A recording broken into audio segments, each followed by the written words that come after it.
Here's what's cooking on today's Sports Stove podcast. We are continuing our EKU coverage, breaking down the tight end position with tight end coach Kevin McKeethan and tight end Dak Allen. And then we're going to bring in Nathan Hutchinson from Richmond Register Sports to talk about the EKU softball scandal. That's what's cooking on today's Sports Stove podcast. McKinney looks, sets in the pocket, throws, open receiver, touchdown! Colonels, we're not done yet! Our identity is we're going to press for 40 minutes, we're going to play up-tempo, we're going to play with unbelievable passion, and then our brand is the most exciting 40 minutes in sports.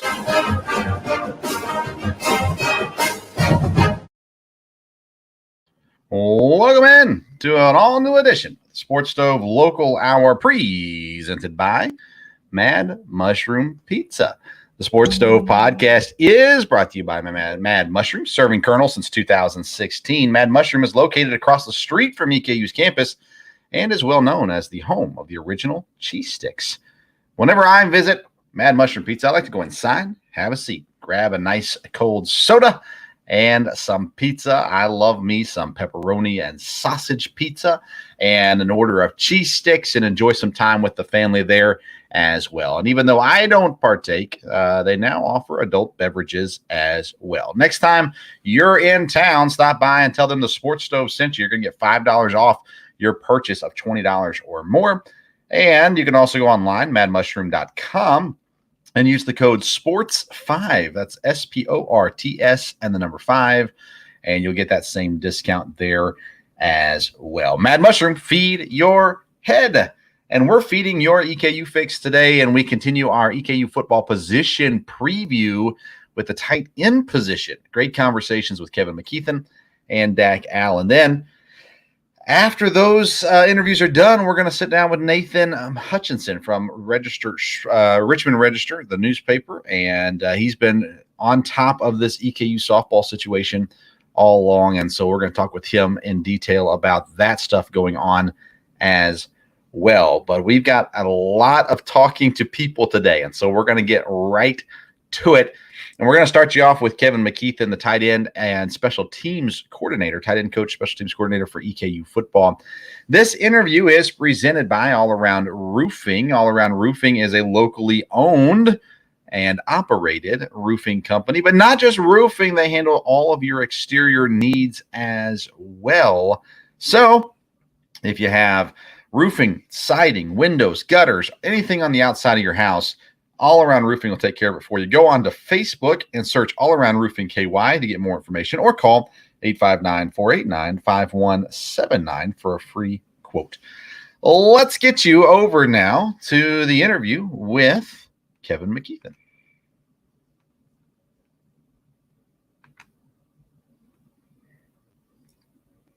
We are joined now by EKU tight end coach and special teams coordinator Kevin McKeethan. Coach, pleasure to have you. Thanks for being here.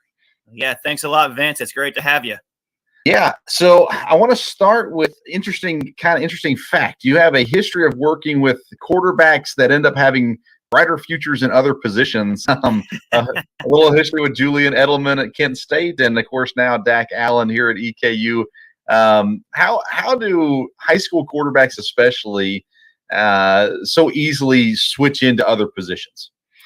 Well, you're right about that, and there's even a couple more in there too. I think that the position itself, first of all, you have to be a leader, and you have to be competitive. The thing is that when you're the high school quarterback, every eye in the stadium is looking at you every play that your team has the ball. So you're used to the moment. You're used to having to do multiple things.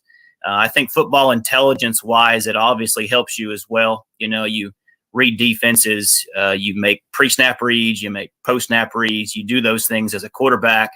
And, when you can couple that with great athleticism, when you get athletic quarterbacks that can do multiple things well, you're gonna put yourself in position to be able to be successful in different areas of the game as well. And Julian is one, and obviously Dak's now one as well.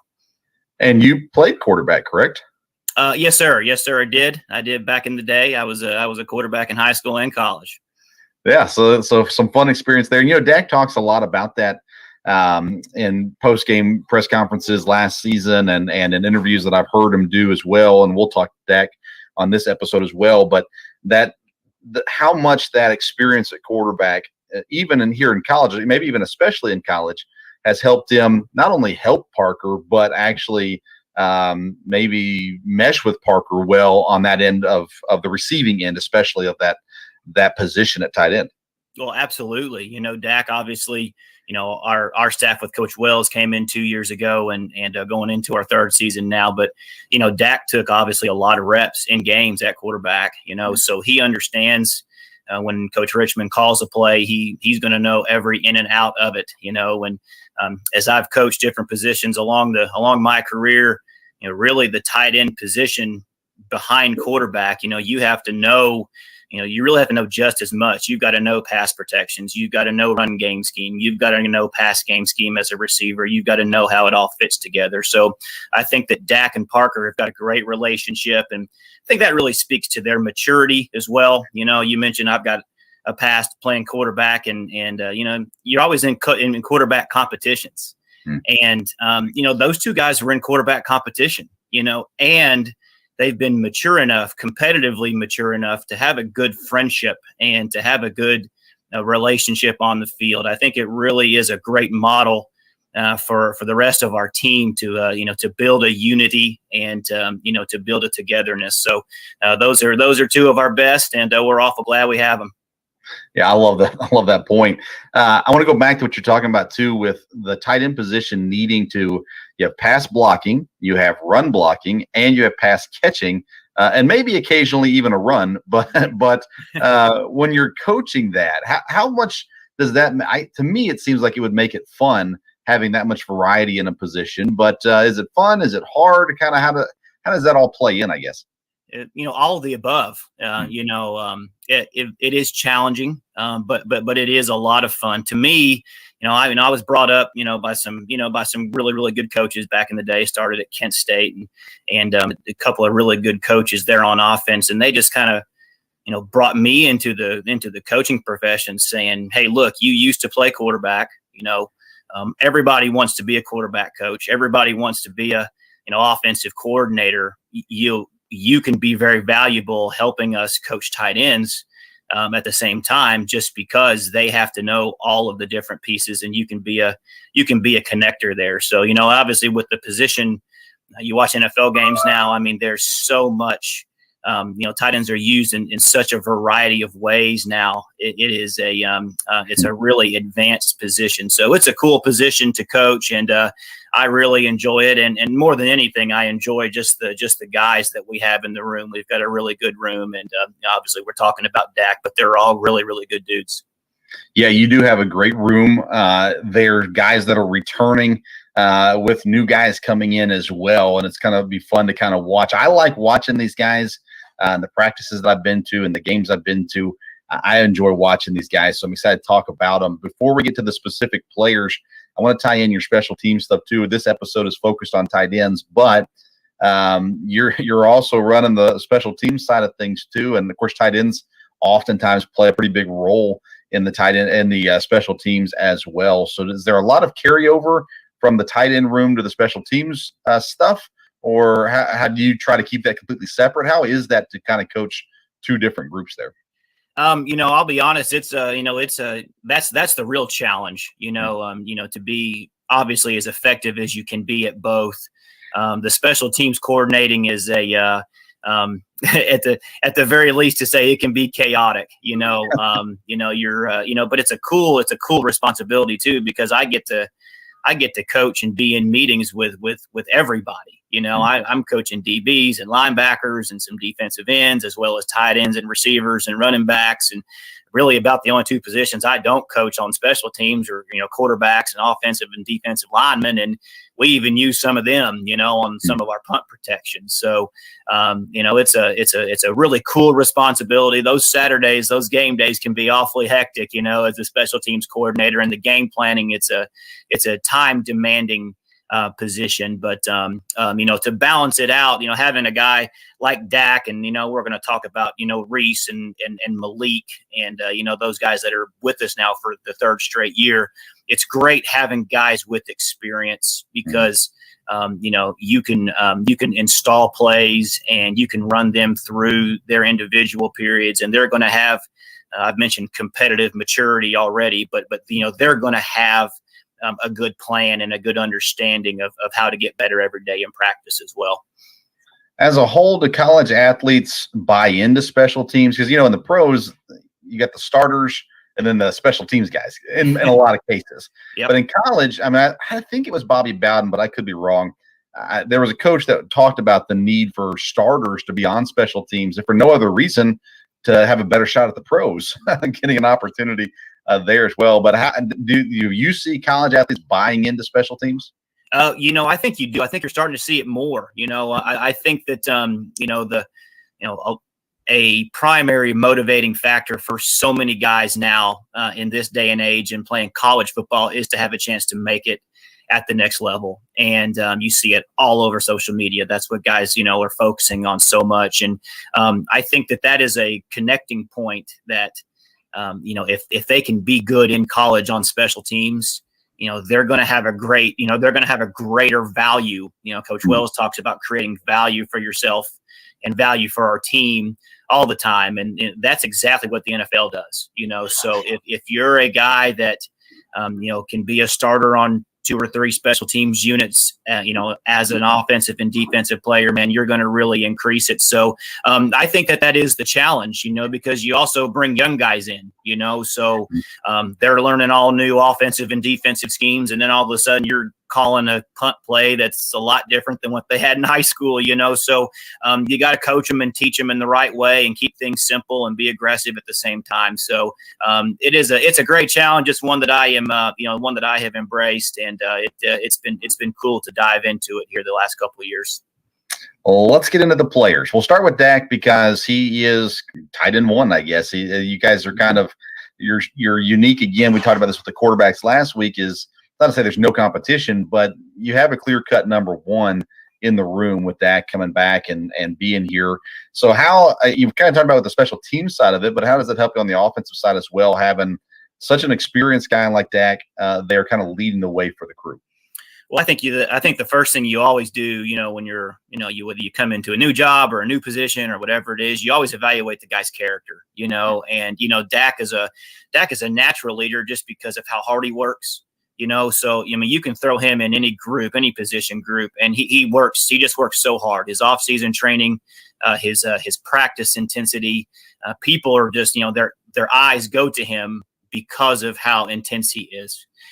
So that was a blessing for him, for us in the tight end room to have him transition over, so it's great to have a guy with that type of experience and that type of leadership. We always talk about showing first and leading second and, trying to teach guys how to be better leaders. And Dak certainly embodies that. And that makes it that does I'm spoiled. That's for sure to have him. And the other guys have played a lot now too. Yeah. And last year, Dak had a good season.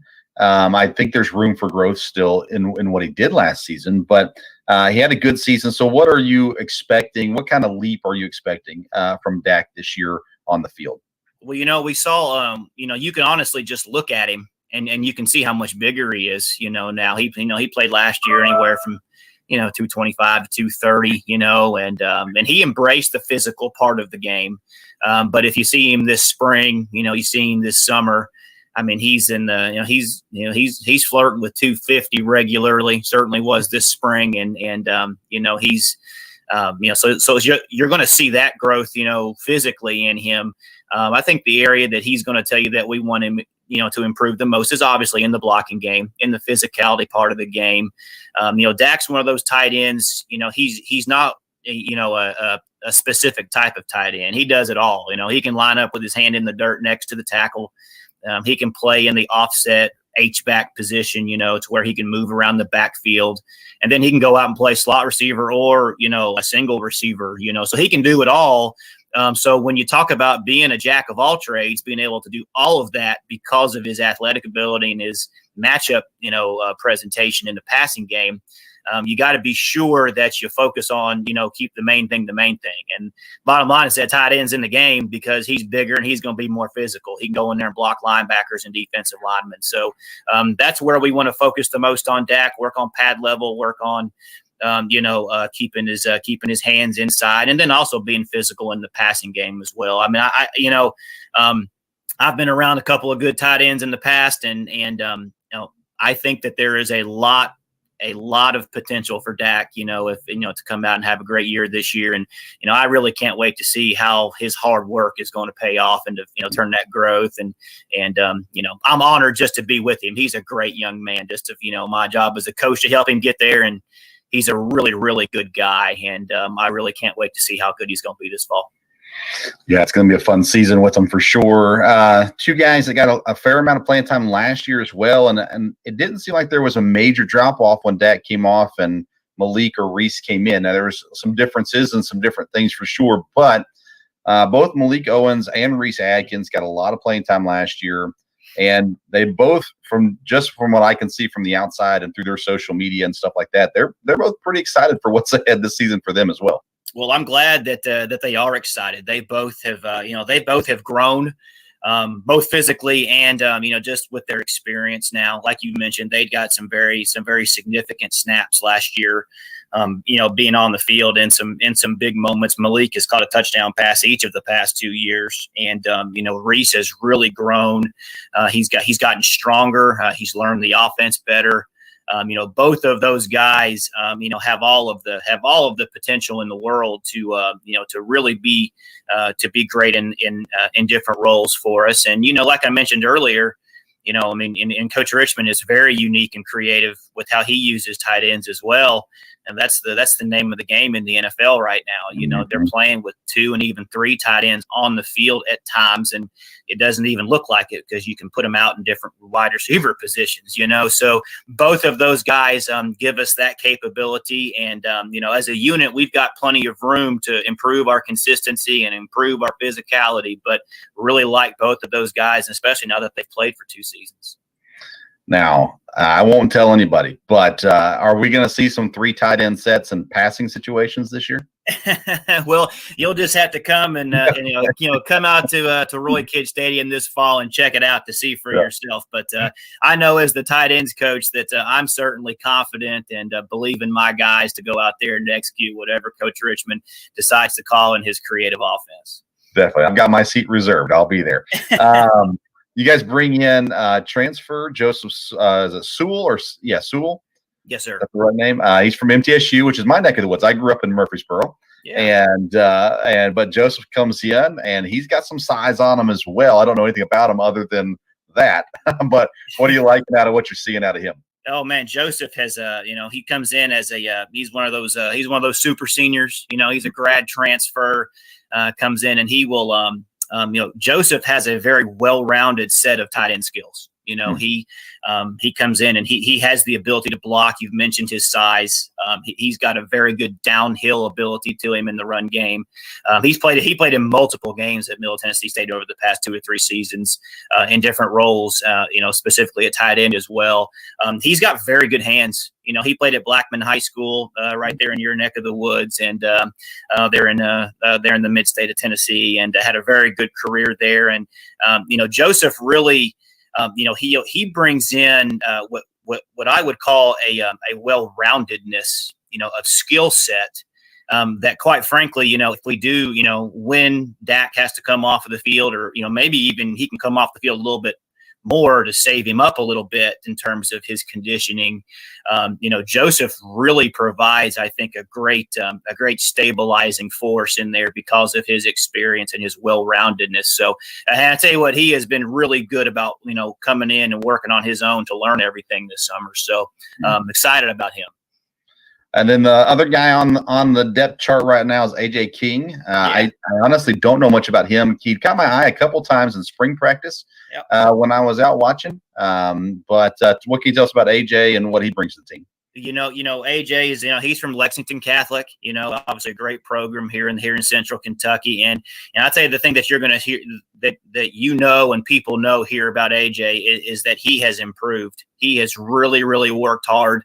And he has become a guy who, as he eyes the end of his time here at EKU over the next couple of years, he has the potential to grow into some significant snaps on the field if he continues on that trend. He's a hard worker. He's on a leadership group now within our team and our program, and he has matured and he has really stuck with it. And this is a day and age of all kinds of transfers and all kinds of things like that out there. And, I'm sure you've got 2 or 3 episodes of this podcast to talk about all the changing parts of college football, right? But AJ has been on the other side of that. He has stuck with it. And I am very proud of the competitive player that he has become and look forward to continuing to work with him here the next few years. When at tight end, when do you see the biggest jump? Is it from freshman to sophomore, first year to second year to third year? When typically do you see the biggest jump for players? I think it's more related to their willingness to play physically. It really is. Sometimes that can be, that can be training camp of your first, of your freshman year. It might take 2 or 3 years sometimes, but it's always tied to their willingness to hit, to their willingness to block. And a lot of times that's related to their strength. You get them into a college football, strength and conditioning program, guys come in and weigh 220 pounds and all of a sudden, they go home and, they can't wear the same shirts they were wearing, because they weigh 240 now. It's always tied to their willingness to block and their willingness to hit. And sometimes that takes guys, a couple months. Sometimes it takes them a couple years, but that's always what it's tied to, in my opinion. That's great stuff. Kevin McKeethan, tight end coach, special teams coordinator, EKU.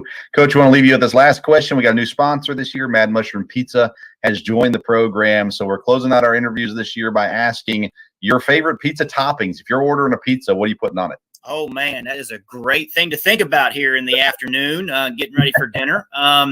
I'm always I like pepperoni, mushroom, and banana peppers. That's kind of my little trio that I like to go with. That's your go-to. I like it. I'm not a mushroom guy myself, but I can appreciate that other people like it just fine.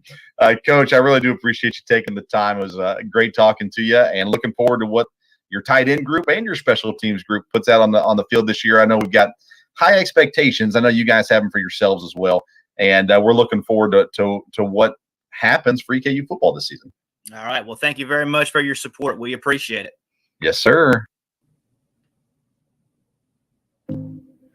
Does the exterior of your home need a facelift? All Around Roofing has you covered. All Around Roofing is a locally owned company servicing Madison County and all of Central Kentucky. From roof repairs and replacements to gutters, siding, windows, soffits, chimney flashings, and more. All Around Roofing provides quality work and friendly service that will leave your house looking great. Call today, 859-489-5179 to get a free quote. That's 859-489-5179. We can handle your all-around exterior needs at All Around Roofing.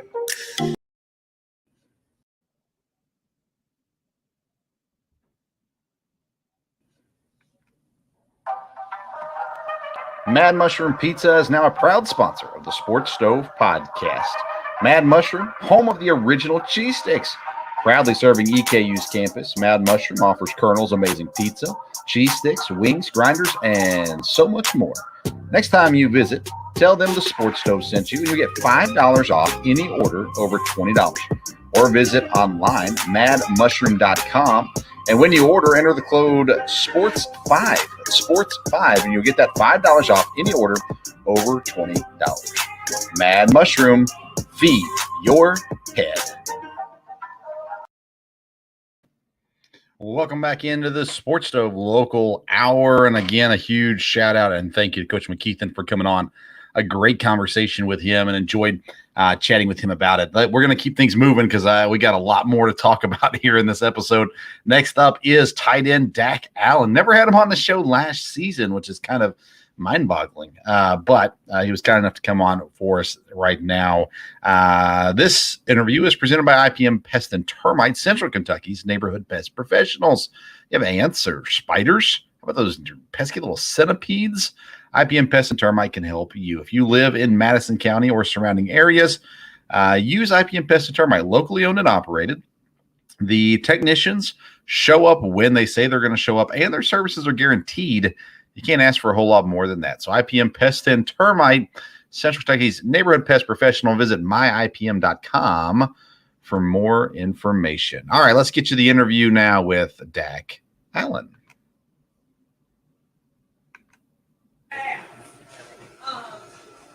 We are joined now by EKU tight end Dak Allen. Dak, I just started thinking about it. I didn't have you on last year. I apologize, but thanks for being on with us right now. Yes, sir. Thanks for having me.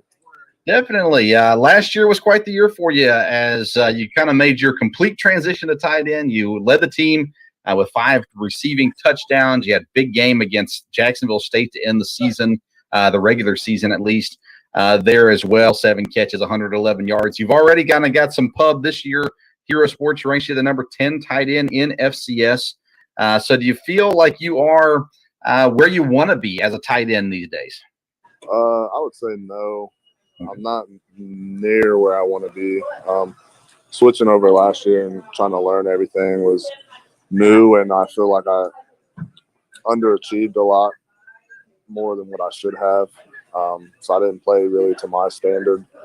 But, I was learning on the fly and just going out there and playing every Saturday with the guys.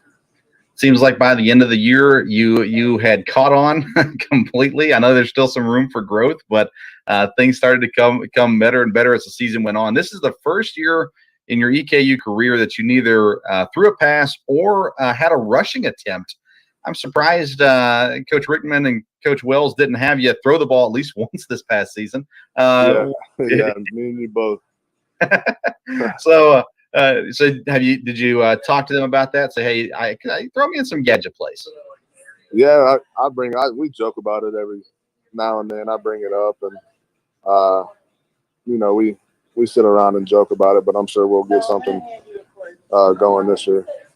Sure. Now we talked with Coach McKeethan a little bit about you. Let me ask you, what's the area you think you need to grow in the most this coming season?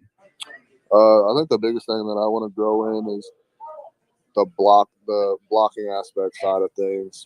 I held my own last year, but there's a lot of room for improvement for me after watching film and just studying myself and studying NFL guys and seeing how they do it. And me and Coach McKeethan, we talk about it a lot, and I talk with Coach Losey and Bill Lyman a lot about it. And, that's something that I want to continue to strive to get better in because I'm going to have to do it at the next level. Now, Coach said you have added some weight this offseason. He said you're close to 250. How are you feeling with the additional weight? I feel faster and stronger. I actually, the most I've gotten up to is 251. And like I said, I feel faster and stronger and better than ever. So it's not donut weight. It's muscle weight. Right? Yeah, it's not. Yeah, it's a lot more muscle. Oh man! Now I know the receiving side of it, and we talked in post-game press conferences about this past season. Kind of came somewhat natural, especially in the sense that you kind of have that quarterback vision and things like that. But the blocking, as you talked about, an area to improve in, but it's also something you really haven't done much of. Did you do any of it, like in high school or anything like that? No, I mean never did it in high school, and I was always just quarterback. And but no, I can improve. And like I said, after watching film, there's always areas for improvement, and we talk about our releases and things like that, and that's something that us as a group and as a receiving core, we all want to get better on. Yeah, so talk to me about the other tight ends in the room, because you are the senior leadership. Of course, Joseph Sewell comes over from MTSU, so he's a senior. He adds some veteranness to the room. But Malik and Reese there, of course, you worked with them last year as well, and they came out and got some snaps last year as well. So how do you feel about this tight end room, and what can we expect from the whole room this coming season? I mean, I feel really good about our room. I think the offense will probably run through us. That's me saying that selfishly, but I think we are a big part of the offense in the run game and the pass game. But we all bring something different to the table, which is very key for us. But no, Reese and Malik and Joe just got here, so Reese and Malik, they put in a ton of work in the off season, and we're all in there. They try to learn from me, and I try to learn from them, and we all just bounce ideas off of each other and try and get better in that aspect of things. And I think Joe will come in and help us out, with his betterness and things like that. So, like I said, I'm super excited for our room and super excited for the season to see what we can do. Now, Coach McKeethan kind of flirted with the idea of a 3 tight end set, but not necessarily like a jumbo set, but more of a spread out, but using 3 of the tight ends at the same time. I kind of pressed him on a little bit, kind of backed off of it once I started doing that. But do you think that you guys could handle, a formation where you got all 3 of you on the field in a passing situation? Yeah, for sure. Reese is coming along really well, and so is Malik. And like I said, it kind of was natural for me, but there's things that I want to work on in this season, and I have worked on in the off season. And I played in the slot and outside last year a lot. And those guys were, whenever they came in there, a lot of times they were, in patch on the line. But Malik and Reese both played in the slot a little bit. And, I'm sure Joe will as well. So, yeah, I mean, that's something that we want as a group, and we talk about it a lot and bounce ideas off of each other and, try and draw plays and just think of different things that we can do. What's your favorite thing to do that you're going to have a role in that's not at tight end? I assume you'll do some special teams stuff. Would that be true? Yeah, I did special teams last year as well. I'm looking forward to doing special teams this year, and I've been long snapping a little bit too, so that would be fun to get in there and do it. I mean, at this point, I've punted in the game, I've played quarterback, tight end, I've thrown, ran, so there's not much that I haven't done. So that'd be pretty fun. Yeah, that's pretty cool. Now, I know Coach Wells has had some different scouts come through the program and things like that. Have you heard anything from the scouts or from the coaches about things that you're going to improve on this year, things that are going to help you get to the next level? I assume you want to play football after college. Would that be true? Yeah, that's true. The biggest thing was with all the scouts last year was, it was my first year, come back, prove I can do it again, gain some weight, and obviously get better in the blocking game. Because in order to play at the next level, I'm gonna have to do some of that. And you have your blockers in the NFL, and then you have your Kelce's and Kittles and Darren Wallers and Dalton Schultz and people like that. So yeah, who do both. But yeah, that was the biggest thing. Was weight and just footwork things. So I put on the weight. I put on the weight and things like that. So, have you looked into that tight end university they do in Nashville every year? Yeah. So I follow it on Instagram and I watch it every year. So try and take some things from that. And like I said, I watch a bunch of NFL film and I watch those guys all the time on YouTube and here in the facility. So I try and take bits and pieces from each one of them and try to apply it to my game. Is there one guy that you really like to watch to kind of take from, or is it really just a complete gamut of everybody? I really like Kittle in the run game, so I study him a lot. But in the pass game, I really like Kelsey and I like Waller. I think Kelsey, just the way he runs his routes, he's never really full speed. He's always just kind of feeling his way through, and then he's such a dynamic athlete to where he can just make his decision and go off of that. Definitely. All right. So this is Dak Allen, tight end here at EKU, and we close out our interviews this year, Dak, asking everybody. We have a new sponsor this year, Mad Mushroom Pizza. So we ask everybody, if you're ordering a pizza, what's your toppings? What's your favorite thing to have on a pizza? So I love Mad Mushroom, and I love the deals that they have. Obviously, they have deals every day of the week, but my favorite would have to be pepperoni, bacon, and chicken.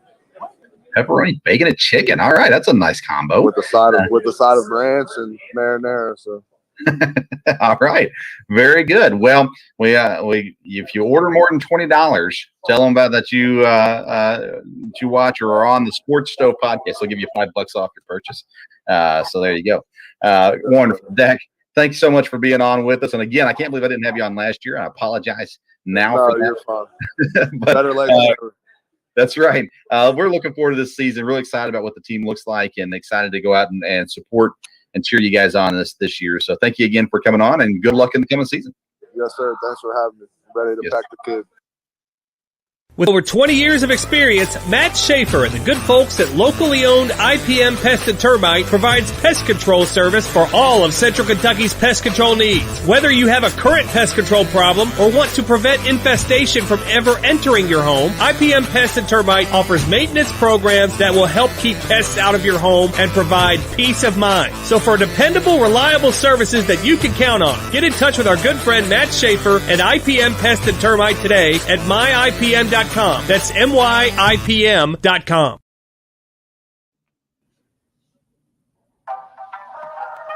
Mad Mushroom Pizza is now a proud sponsor of the Sports Stove podcast. Mad Mushroom, home of the original cheese sticks. Proudly serving EKU's campus, Mad Mushroom offers Colonel's amazing pizza, cheese sticks, wings, grinders, and so much more.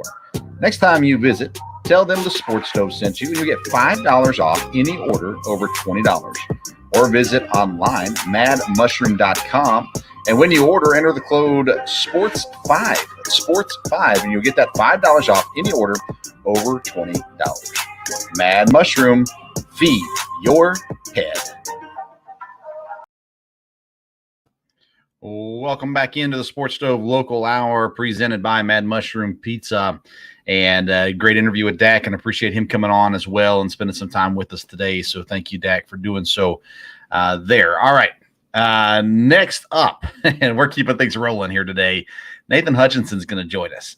He's from Richmond Register Sports. He's a sports editor there at the paper in Richmond, and he has covered in great detail the EKU softball, we'll use the word scandal.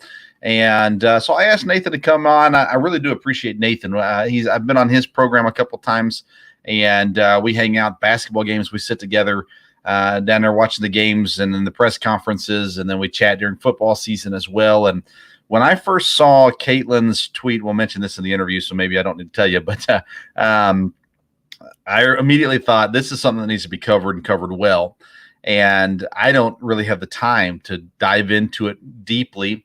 And so I messaged Nathan. I said, have you seen this yet? And he said, I haven't had a chance to sit down and read it yet. So he read it later on, and then I told him, I'm going to let you cover it, and I'm going to read what you write and kind of follow it through you as well.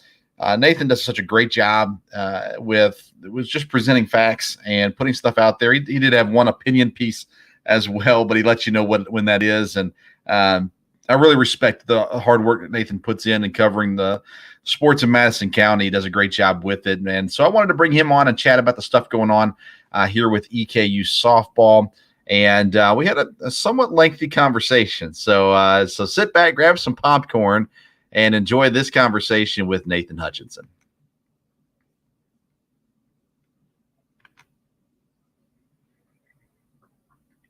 We are joined now by Richmond Register sports editor Nathan Hutchinson.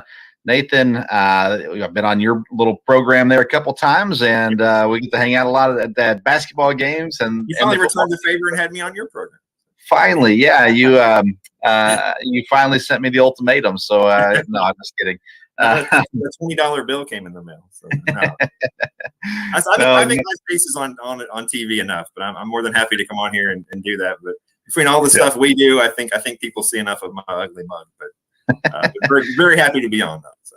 Yes, and I appreciate your support of this program. And Also, you're doing the heavy lifting right now. We've spent the whole episode today talking about football, and we want to transition to talk about the softball thing because we think it's important.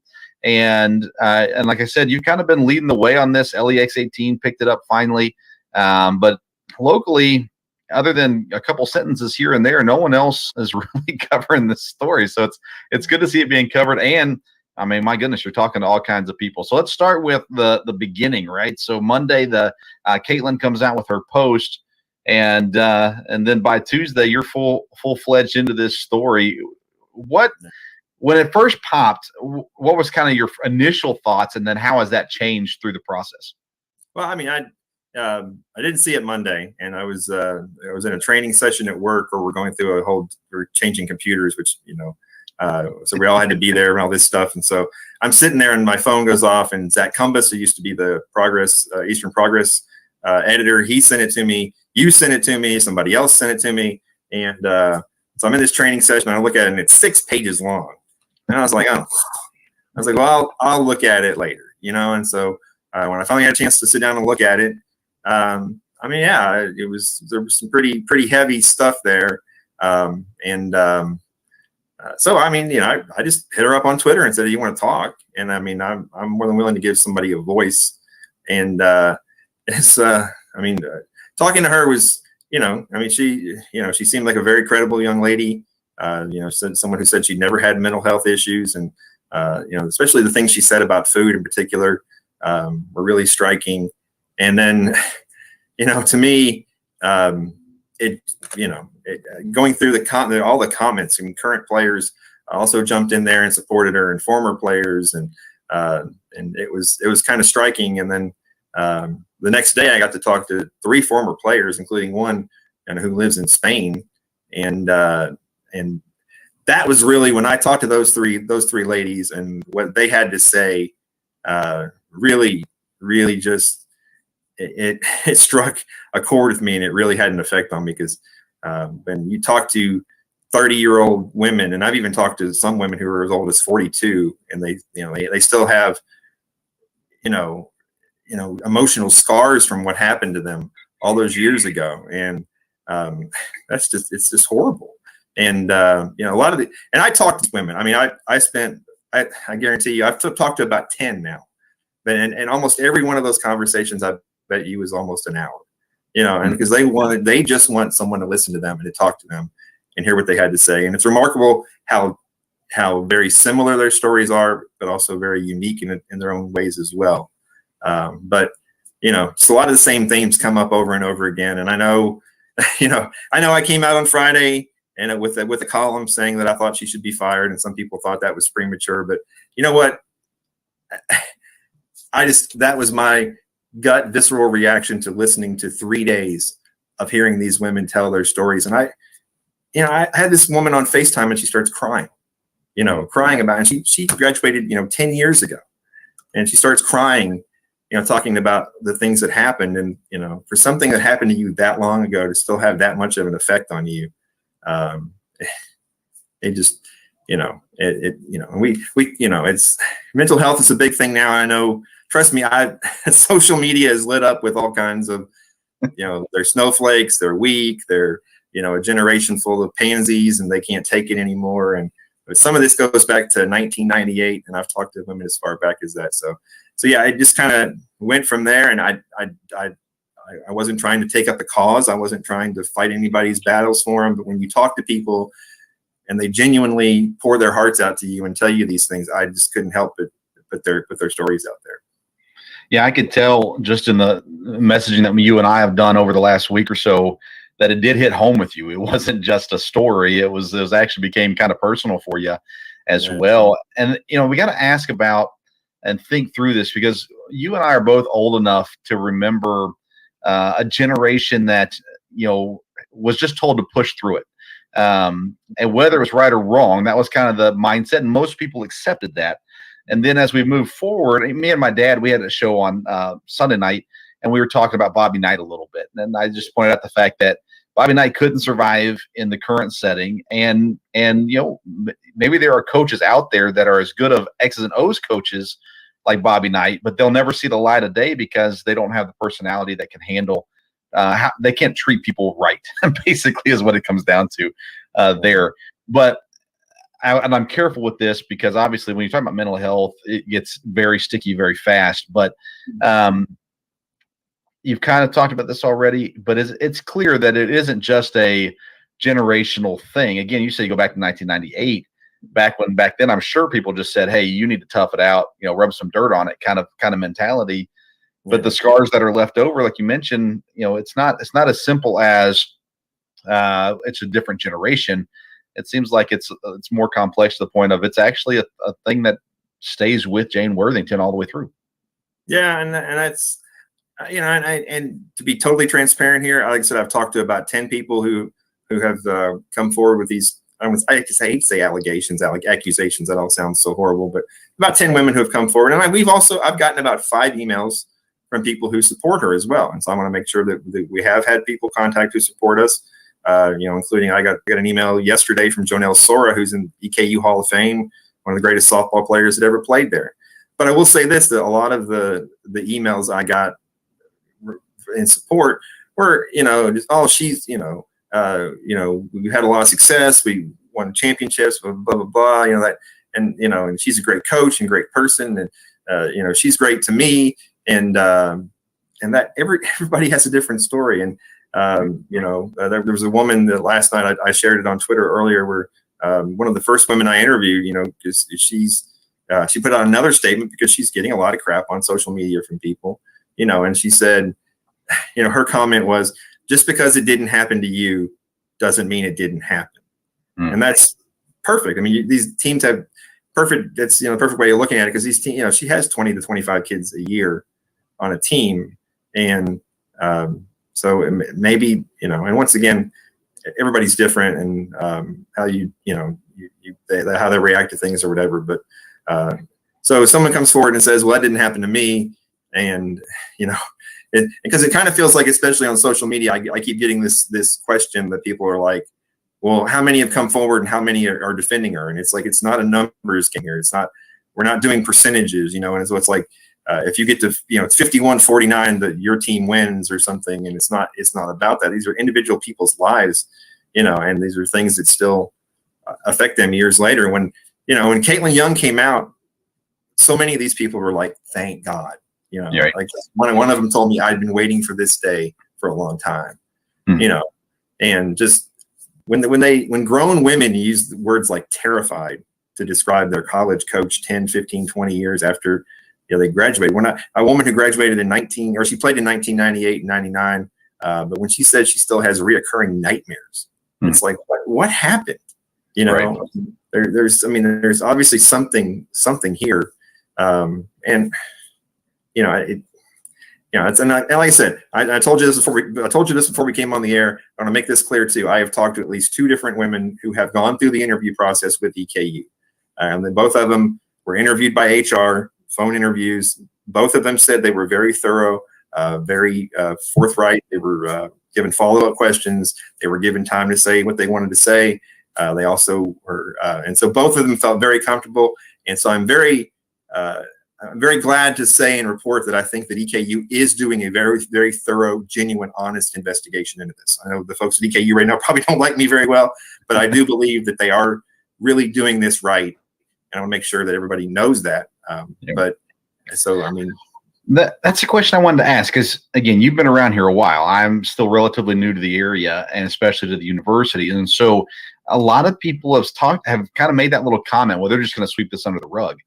And again, I'm relatively new to the area, so I don't have the history with the university, but it seems like the leadership that's in there right now, I just don't see that from them. And so what's the reasoning behind so many people saying they're just going to sweep this under the rug? Well, I think that's you're hearing that, I think, from a lot of the accusers, because over the years, people did come forward and nothing happened. But I just don't. This has gotten, I think, big enough now that they probably can't do that. And even moving forward, even moving forward, if they decide to keep Jane Worthington and bring her back for her 31st season, things still have to change. They have to, look at what happened at Jacksonville University. We had a somewhat similar situation. where there was a track and field athlete who was heavily belittled and physically or mentally and abused and tough stuff like that. And she eventually ended up taking her life and committing suicide. And thank God that has never happened here, and hopefully will never happen here. But they immediately fired that coach and put all kinds of mental health stuff into place, protocols, extra counselors, things like that. And maybe that's what has to happen here too, because look, us old guys like us, and even a lot of the folks on social media who have been giving these women a lot of hell, even if you think this generation is soft and they're all a bunch of snowflakes and all that stuff, well, guess what?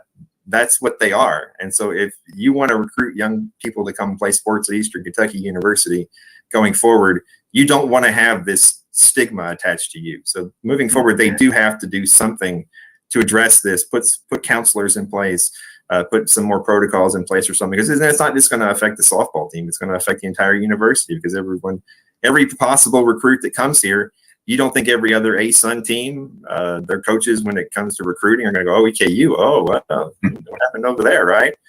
So they, whether or not the university and those people feel like that what these accusations are, one, true, and two, they're raised to the level of termination, I still think they have to move forward with some kind of mental health reforms and that type of thing. Just, they talk about student athletes and how important the student athletes are. And so now they really have to step up and do that and make that a part of all this, even if they keep her. At this point, I think it would be really hard to move forward with her as the coach. I mean, that's obviously up to her, up to the university. But even if they do keep her in place, I think you do have to do some mental health stuff, and because that's what kids of this generation are going to look at. And if they look at other teams in your conference who are doing stuff like that, and you're not, then I think it's going to be to your detriment. I talked with a parent of a UK softball player, and of course they've got a former EKU player on staff there, and so I asked, hey, what's the word going on there? And her response was, it's Haley Sims. She said, never a fit, should have never been hired. She's got issues, she's got problems. She said that lady said she doesn't think it's Jane Worthington is the problem, although I think the 1998 story would debunk that. But she immediately went to Haley Sims and said she's the problem. So I still I cannot believe that Jane Worthington will be the coach next year. But if she somehow is, there's no way Haley Sims is still on the staff, is she? I mean, I would think not. The other assistant already has left. I think her name was Robin Layton. I may be wrong about that, but I'm pretty sure that's what her name was. But she has left. Haley Sims is still listed on the roster on the website, along with the only 7 players left on the roster at this point. And a bunch of them were cut, a bunch of them transferred. So that's not entirely because of all this. I don't want to insinuate that it's happened since then. There was only 7 players on the roster last Monday when she said that. So that's not making the correlation there. But I've heard similar things. Once again, I don't know Haley, but we have people from all eras. I have people talking to me from all eras saying the same thing. Now, I did, I had 2 current players or 2 recent players, who said, yeah, Haley and Jane were kind of the same personality, kind of very negative. The one person said, yeah, it made it worse. It was just like gasoline on a fire. And so it kind of just, everything got amped up even further, and it just, wasn't a good fit. And it just kind of made the situation worse, So yeah, I have heard that about her. Like I said, the other assistant's already gone.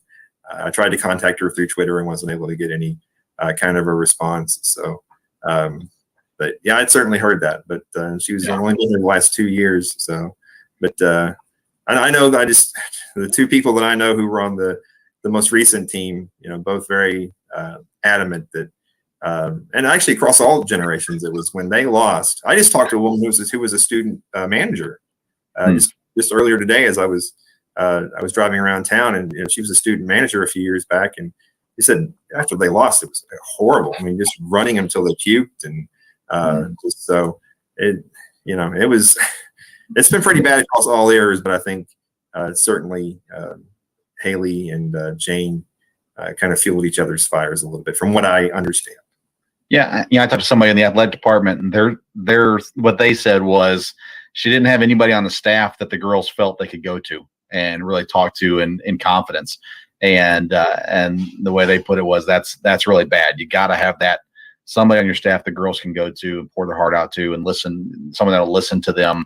It's okay to have the good cop, bad cop, so to say.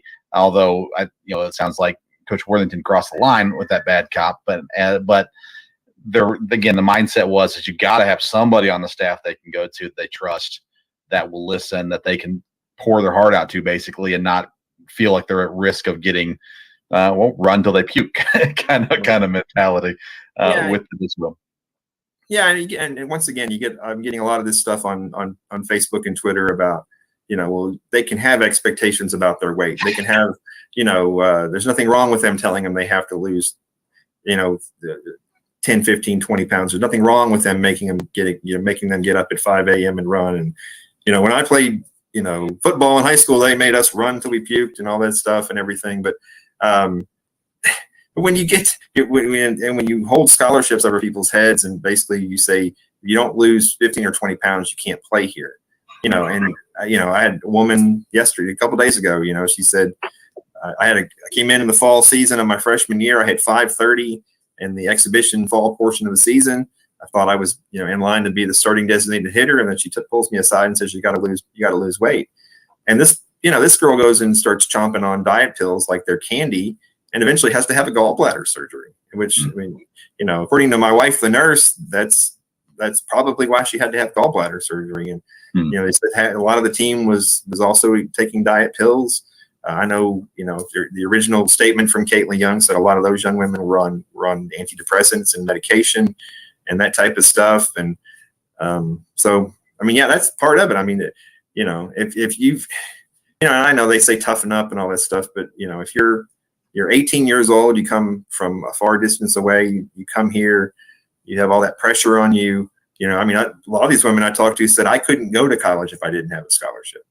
So they would have had to have gone home, if their scholarship was taken away.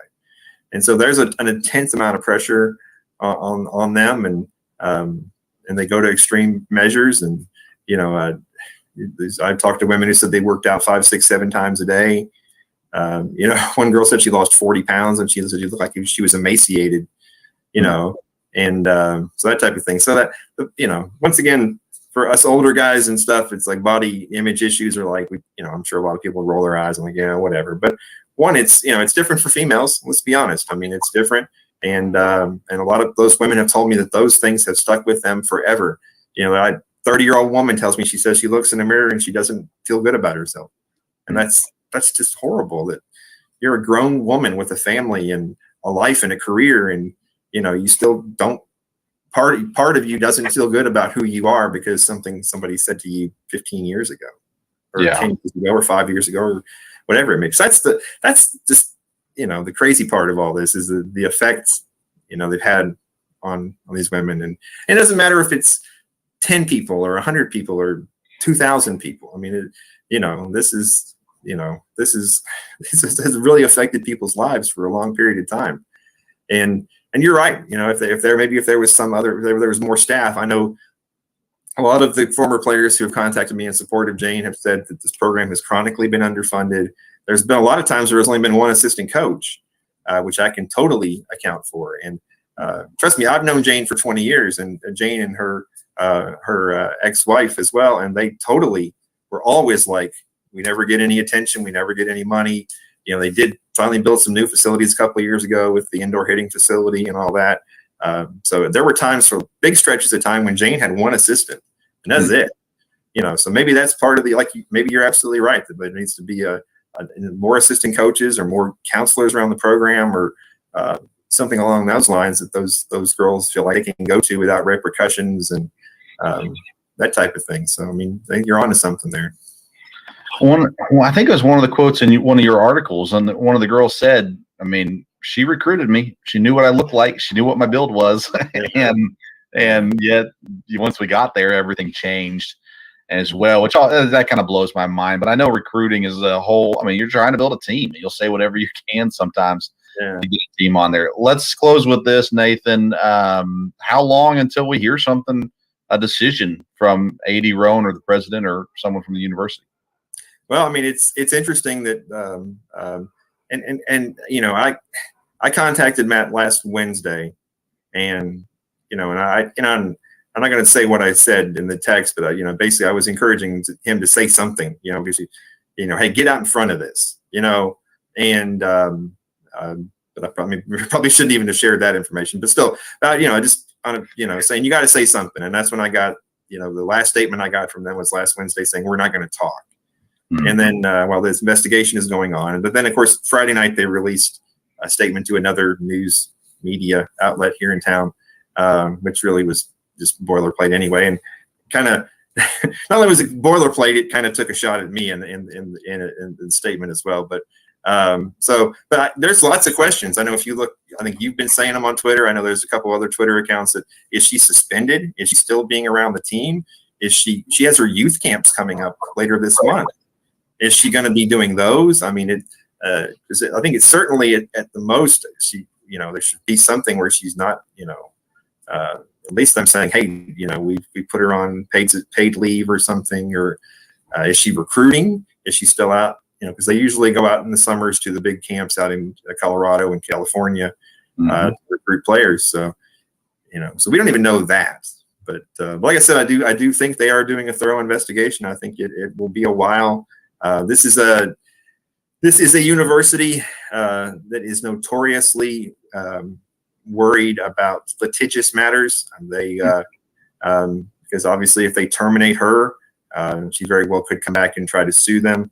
And I guarantee you that's why this is going through HR and not through the athletics department. So and that's why this investigation is being done that way, because they do want to, you know, dot all their I's and cross all their T's, because that's certainly, you know, the university already has about 4 active lawsuits against it, including one by the Ohio Valley Conference. So they don't want any more legal issues at this point. So I think they'll take it slow, but I really would like to hear from them at some point as to whether or not she's still, you know, the active coach, if she's suspended, you know, is she recruiting players? The 7 players who were still on the roster, are they on campus, or is she around them on a daily basis? Is she going to have her youth camps? Because you know, I mean, at this point, I don't think you can do that, which really hurts the program, because that's money that goes back into the program. So I would hate to see that happen, but they certainly don't want to have a youth camp and have Haley Sims and Jane Worthington out there doing it. I wouldn't think at this point. I wouldn't think so. Yeah, but I think it'll still be a while. I do trust them that they're doing a thorough investigation. Once again, I want to make that very clear. I know people think I'm just dogging on them and bragging on them all the time, but I do think they're doing the right thing. And so I don't know how long it'll take, but I don't think it's going to be anytime soon. I know you told me you're like tonight, you're like, we need to wait to film this until later in case anything happens. And I'm like, no. Just in case. Yeah.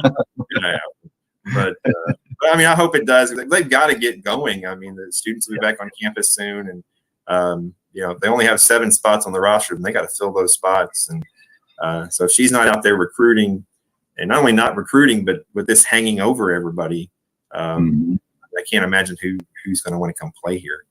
You know, right? All this hanging over your head. So you need to get it done with quick and move forward. And once again, you know, I'll close with this. I know I talk too much, but you know, I've known Jane Worthington for 20 years. I have nothing bad to say about Jane Worthington. I was just telling the student manager earlier who called me. Up until last Tuesday, I didn't have one bad thought in my head about Jane Worthington. Never. She's always been very nice to me professionally, personally. Nothing bad to say about this. So if there's anybody out there who thinks I have some kind of vendetta or on whatever, it's BS. Total BS. I have nothing bad to say about her. But you hear these women and what they have to say, and you just have to take it seriously.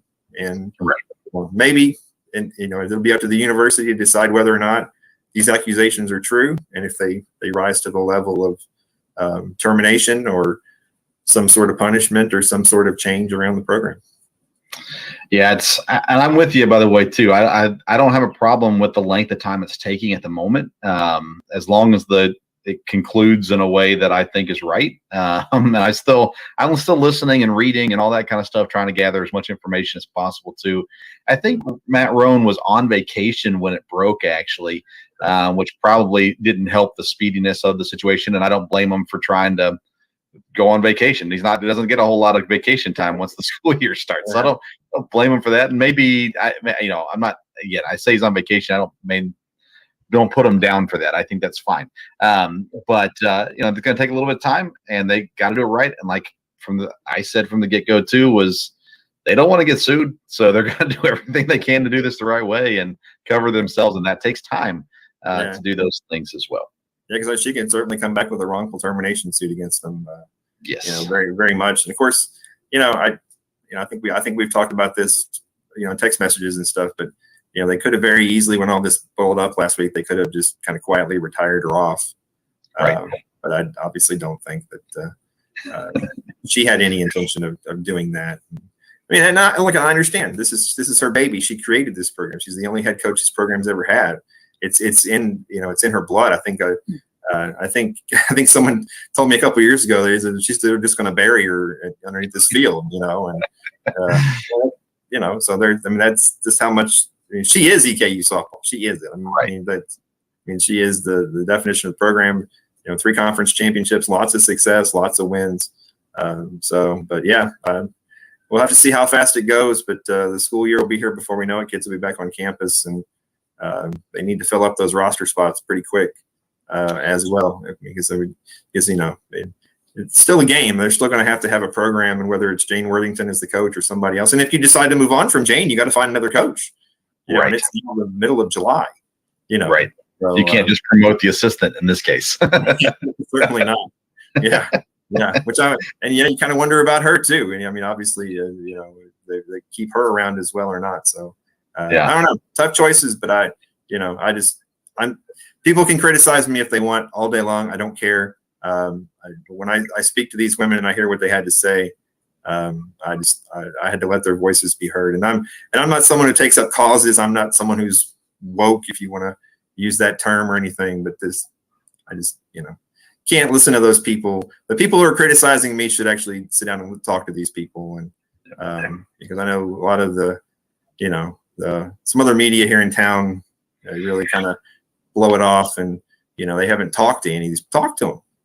Or read the story, because I know a lot of people don't actually read the stories. They just look at the headlines, But if you would actually talk to some of these people and hear the pain in their voice, and watching a woman on FaceTime cry, it's a grown woman crying. It has an effect on you. Yeah. Well, he's Nathan Hutchinson, sports editor of the Richmond Register Sports. You can find him on Twitter at RichmondRSports and online, richmondregister.com. I appreciate you, Nathan. I always have a good time with you when we're at games and things like that as well. And I appreciate your work. I'm looking forward to your tailgate show. Oh, man, tailgate show is going to be awesome. Lunch at Mad Mushroom on game days is going to be phenomenal. We're looking at 10% off pizzas for customers that come in during the show, and working on some. You got your commercials down, don't you? You got your plugs down already. I got them down, man. And then AW, he said Friday I talked with AW at practice, and he said, hey, I'm gonna come over here and be on your show. But, okay, sounds good. So I'll stop by too once. I can't promise I'll be there for every game, but I'll stop by when I can. Yeah, we're looking forward to it. It'll be a good time. Make sure you follow Nathan. Make sure you read his stuff. It's been detailed and good. I'd say there's one quote I didn't agree with in I think it was your first article. Maybe it was your second one. I don't remember. But you didn't make the quote. It was somebody else made the quote. So it was something about I should have looked it up. But anyways, it was something about I don't care if whatever if they find out it's true or not, they need to fire. And I thought, well, no, if it's true, then they need to fire. If it's not true, they don't need to fire. But nonetheless, again, you do the work, and I appreciate that. That's one of the reasons I messaged you when I saw it, is because I didn't want to put the time into it to do all the research, and I knew that you would. So trust me, this is like July is supposed to be downtime for sports people. I mean, just getting your stuff ready. And I was in Florida for a week, and you're supposed to just kind of be coasting through June and July, and so I got myself into a lot more work, because I don't think my phone's been on 100% since last Tuesday. I mean, it's just nice. Promote your YouTube show too, because I'm not sure if everybody knows about that one. Okay, well, we're on our summer hiatus for that right now, but we do the Richmond Register Sports Show every Sunday, kind of during the EKU high school season as well. We do once a week. We give you usually 30 to 45, sometimes up to 60 minutes a week, and start off with a recap of everything that happened in the week in Madison County sports, high school, and EKU, and then we usually have at least one, maybe 2, 3 special guests during the week, depending on whatever comes up. We usually do it on Sunday, and it comes out on Sunday night, so we try to keep it as fresh and local as we can. And I usually have we've had pretty much everybody on, like you saying, kind of the same kind of people you have with EKU. We had Walt Wells on several times. EKU or A-Dub's been on 3 or 4 times, and all kinds of folks as well. So we try to have a little fun with it. You've seen it. Sometimes we smoke cigars. Sometimes we have funny hats and funny glasses, and so we don't take ourselves too seriously. But especially with the high school kids, we have a lot of fun. We bring them in, and I've been around them, most of them quite a bit, so I know them a little bit. So we try to have some fun and goof around. And occasionally I bring some guy named Steve on. I mean Vince on. That's right. That's Vince. Yeah. His name is not Steve. It's Vince. No, it's Vince. It's Vince. Yeah, it always has been, always will be. To me, Nathan, you're not Steve. That's an inside joke for nobody's going to get that besides you and me. You can cut that part out if you want when you put this on. We all know why. Oh, I don't edit, man. Everything's on here. Let the world see it. Nathan, thank you. I really do appreciate your time today, and thanks for what you're doing to cover this story as well. No problem, man. Anytime. There you go. Nathan Hutchinson from the Richmond Register jumping on and talking with us. He's been doing a great job covering the EKU softball situation. So make sure you follow him and keep up to date on all that kind of stuff as well. Thank you for tuning in. You can follow us on Twitter and Instagram at Sports Stove. Make sure you reach out to our sponsors. Mad Mushroom Pizza. Get $5 off $20 purchase using the code SPORTS5 if you're ordering online, or mentioning the podcast if you order by phone or in person. And then All Around Roofing, again, they give you a free quote. All these companies are local, so support them, right? They're supporting a local podcaster. Go out and support these folks as well. All Around Roofing, 859-489-5179 for your free quote there. And then IPM Pest and Termite, go to myipm.com to get more information about how they can help you with your pest needs there as well. All right, went a little long today, but thank you for sticking with us. We sure appreciate it. Next week, we'll continue our EKU football position previews. I believe we're going offensive lineman next week, so stay tuned for that as well. Thank you to Dak and to Coach for coming on and chatting with us today also. Until next time, we'll see you around the sports stove. McKinney looks, steps to the pocket, throws, open receiver, touchdown! Colonels, we're not done yet! Our identity is we're going to press for 40 minutes. We're going to play up-tempo. We're going to play with unbelievable passion. And then our brand is the most exciting 40 minutes in sports.